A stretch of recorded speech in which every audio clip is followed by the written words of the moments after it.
My friend, ngiye kukwereka uko waguriza kuri telefone yawe ariko ukaguriza kuri simukadi y'undi muntu. Ngiye kukwereka uko wabikora. Niba uri mushyashya tuguhaye ikaze ku numero wacu wa YouTube. Niba uri mushyashya turakwakira. Hari igihe usanga ufite ikibazo y'ukuntu ujya hari abantu bafata simukadi bakayigurizaho ugasanga yigurijeho, yamara kuyigurizaho akayiguza kuri nimero ye, wowe ukaba utabasha kumenya. Ngiye gukwereka uko wavumbura ko umuntu rero yakugurije kuri simukadi. Gutyo usanga umuntu simukadi yawe ya MTN ngewe nagujije amayinite nyohereza kuri simukadi y'undi muntu. Ngiye gukwereka rero uko bikorwa nawe kugira ngo ujye ubasha nawe kuba wabikora cyangwa uko wabihagarika. Uraza ukanda akanyenyeri ijana na mirongo itanu na rimwe ubikande kuri simukadi ya MTN, niho bikunda honyine ko waguriza umuntu ukaguza ku yindi simukadi y'undi muntu. Uyikande iyo simukadi, ukimara kuyikandaho urabona ahantu handitse ngo hano ukande kane. Urabona ahantu handitse ngo handitse ngo tirafomi hano ngaha. Rero urandikamo kane uhakande. Ubona ko bakubwiye ngo amayinite shyiramo nimero ushaka kugura. Gushyiramo hano nimero rero n'urugero.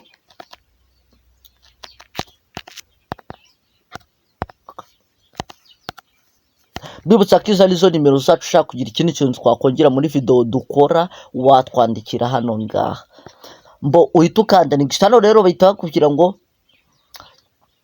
hano rero iyo wasizemo nimero, noneho wasizemo nimero za nyazo, ngiye nuko nanisizemo nimero zanjye, reka dushyiremo izindi nimero kugira ngo bitworohere tubashe kuba natwe twabikora. Hari abantu benshi ujya kubona ukabona bagurije kuri simukadi yawe utabishakaga ugasanga birakubangamiye. Hano rero urabona ko bahise baduhitishamo amafaranga agiye kugenda kuri ino nimero. Hano rero baduhitishamo amafaranga ashaka kugenda kuri ino nimero. Iyo ukanze rimwe amafaranga yawe ahita agenda uyagujije kuri iyo nimero. Rero nuko bikorwa, nuko bigenda. Niba utari ubizi nuko bikorwa, ugasanga umuntu yagurije kuri nimero ya MTN ugasanga yagiyemo ideni kandi hari ntuza. Ahandi hantu rero indi video ngiye kubakorera ya nyuma nuko umuntu asigaye ajya kuguhamagara bikanga kuri simukadi ya MTN. Ibyo bintu ngiye kubifasha mbibakuriremo. Niba umuntu asigaye aguhamagara kuri simukadi bakamubwira ngo call ended, naberetse ukuntu wabikuramo kuri simukadi mu gihe wowe usigaye uri guhamagara akakubwira ngo call ended. Noneho ngiye kukwereka n'ukuntu wabikora mu gihe bari kuguhamagara.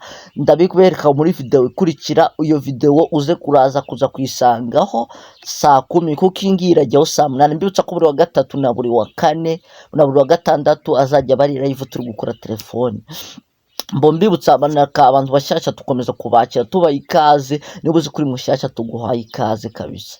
Nawe usanzwe warakoze subscribers, ibuka gukanda like, ibuka gukora comment niba ndi video ushaka ko tuzagukora cyangwa ikintu ushaka kutubaza cyangwa niba ino video yagufashije.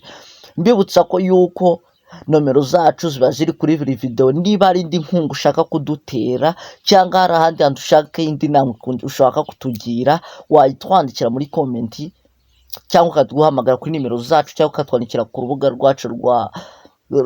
rwacu rwa WhatsApp ukatwandikira. Izo nimero ziriho ni 0794441489. bakatwandikira niba hari ikindi nkunga ushaka kudutera cyangwa inama ushaka kutugira kuri video dukora. Ahasigaye tukavugana byadufasha cyane cyangwa nawe bikaba byagufasha. Ciao ciao, turabakunda cyane rero mwebwe mudahwema kudukurikira kuno muyoboro wacu wa YouTube. Turabakunda cyane. Ciao ciao.